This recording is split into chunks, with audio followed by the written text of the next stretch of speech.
This is Kenya News Update today. In just 24 hours, a city of 5 million people was brought to its knees by water. Nairobi is drowning. More than 20 people are dead. Hundreds of families are homeless. And the rain hasn't stopped. But here's the twist. This isn't just a natural disaster. This is a man-made crisis that was predicted, ignored, and is now being televised. Coming up, you'll see the shocking scale of the destruction, hear the desperate calls for help, and discover why this flood could change Kenya's capital forever. Meet the residents of Mathare. For decades, they've lived in the shadow of the Nairobi River. On Saturday, March 7, that shadow became a torrent. The river burst its banks, swallowing homes, shops, and entire streets. Children were swept away in their sleep. Families watched their life savings float down the river. But here's what nobody's talking about. Nairobi's drainage system was built for a city half its size, and then something shocking happened.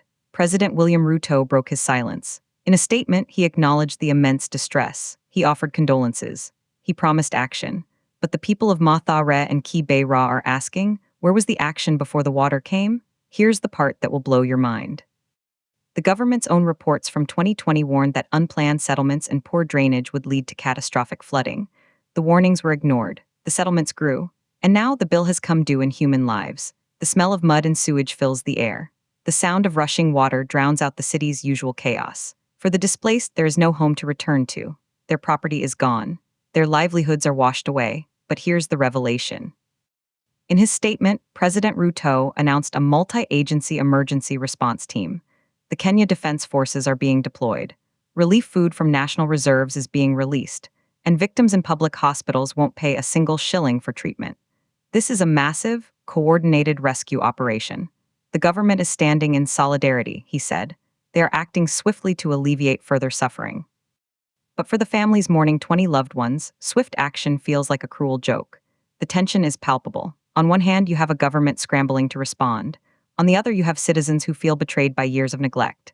Some say this is climate change. Others say it's governance failure. The real question is, will Nairobi learn from this, or will we see the same scenes next rainy season? The floods have exposed a brutal truth. Kenya's economic engine is built on a foundation that can't handle the rain. The implications are terrifying. If this can happen in the capital, what about Mombasa? What about Kisumu? Are we building cities that are designed to fail? The controversy is just beginning. Politicians will blame the weather. Activists will blame corruption. And the people in the water will just want to be dry.